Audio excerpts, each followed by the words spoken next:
قبل ساعات قليلة من النهائي المرتقب بين المنتخب المغربي للاعبين المحليين ونظيره المدغشقري ضمن بطولة كأس إفريقيا للمحليين الشان، خرج المدرب راموان راكونتيدرا بتصريحات مثيرة أكد فيها أن فريقه سيدخل المواجهة التاريخية بروح قتالية كبيرة رغم إدراكه لصعوبة المهمة أمام الأسود.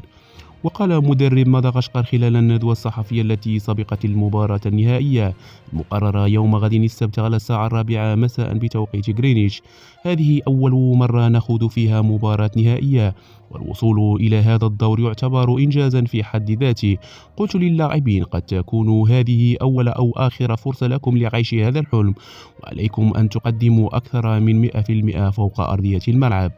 وأضاف: نحن نعلم أن مواجهة المغرب لن تكون سهلة أبدا، فهو منتخب كبير في القارة السمراء ويمتلك تاريخا حافلا،